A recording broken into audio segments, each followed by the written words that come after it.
Let's eat, kain tayo.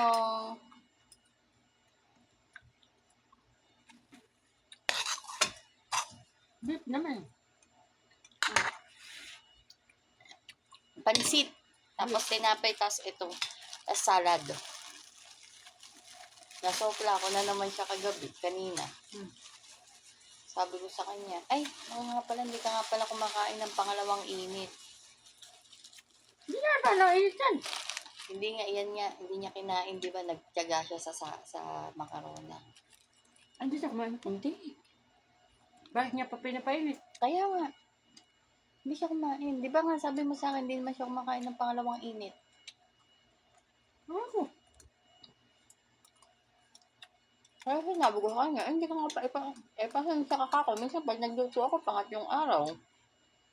Hanggang 3 araw. Ganun din ka ako sa madam. Kaya sabi ko sa kanya, oo nga pala ako, gusto mo nga pala yung bagong luto ngayon lang. Hindi ka nga pala kumakain ng pangalawang init. Wala naman problema. Nasarap naman yan. Ano ko sa kanya?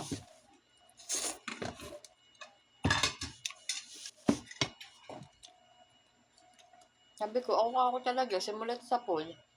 Hindi talaga ako kumakain yung mga yan.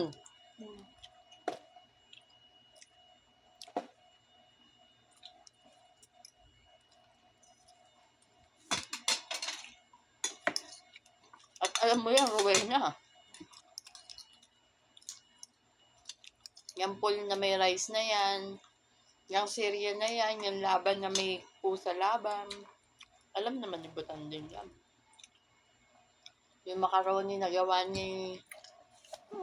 Ayan, hindi na kumakain. Ang dami niyang dala.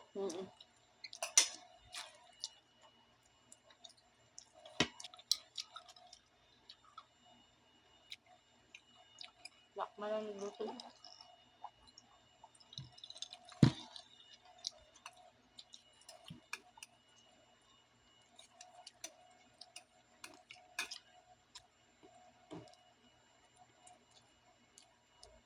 Sinabi ko sa kanya, hindi ka nga pala ako kumakain ng pangalawang init.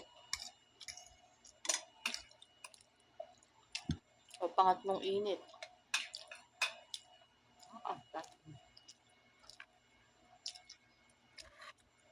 Wala naman problema kasi iniinit naman yan. Nasarap yan.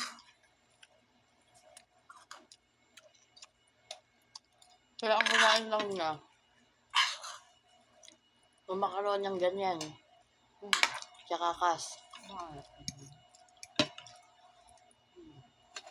Yun lang ang kinain niya. Pangyabuang na.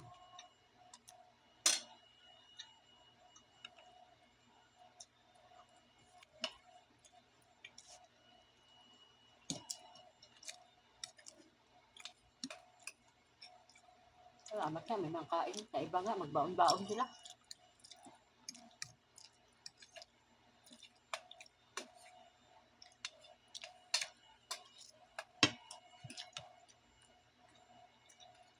Sabi ko, Sa ibang pasukan nila, hindi sila libre.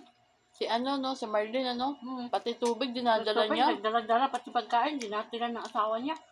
Kasi bakit? Naka-lunch ba araw-araw siya hinahati dyan? Kasi ganyan daw sa iba. Tapos Tapos magpilit-pilit na lang. Ang dami na mayroon ng pagkain. dito talaga, libre na. Tapos libre pa tubig nila, libre pa pagkain, libre pa wifi. Tapos ng buhay. Langgat ng load. Hindi sila masyadong pagod. Pagsasagaan lang talaga niya yung ugali ng mga amo. Kung sa pagod, hindi man pagod. Hindi. Nakaupo lang sila maghapon. Ang pagod din na paupo ka lang. Ang pagligo lang sa matanda, saglit lang naman. Nagagawa ko nga. Kaya nga. Pagdigo, pagpunta sa banyo, napapainom ko ng tubig, napapakain ko. Pag wala sila, ano sabi ni Matanding? Umalis kami. Magwawala si nanay.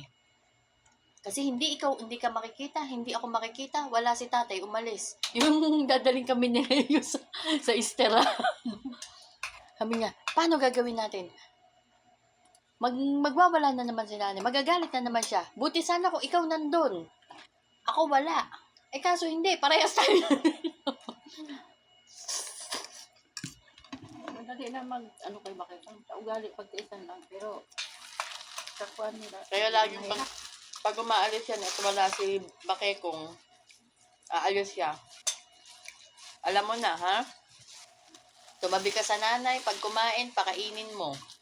Eh, sabi ko, ikaw na ako magpakain yan, kaya mo na yan. Di man Eh, may kasi dapat trabaho niya yun eh. Hindi ko naman trabaho yan eh.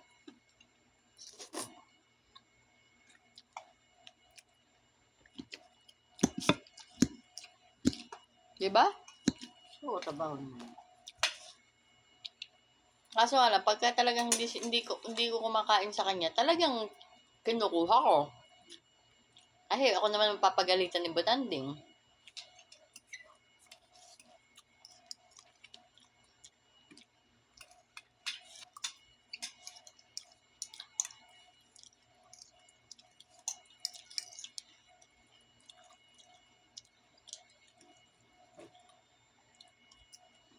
Sumarap na yung pansit.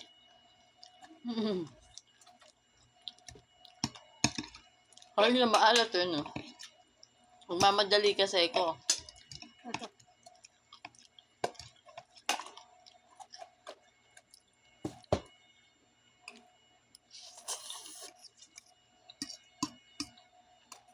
Sabi ko,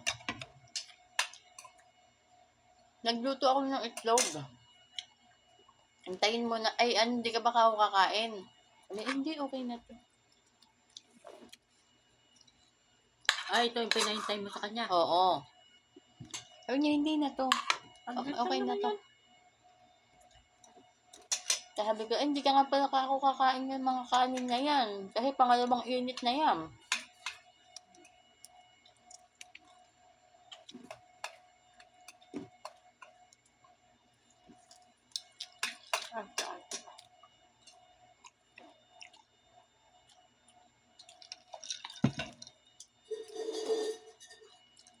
Salamat, hindi na magbili ng, hindi na mag-atipay ng pera nila.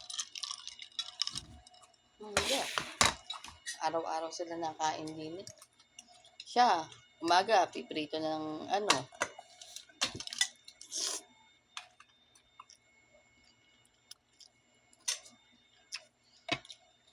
Nagtatanong si Butanding, nanguhuli lang yan eh. Ayun na umaga.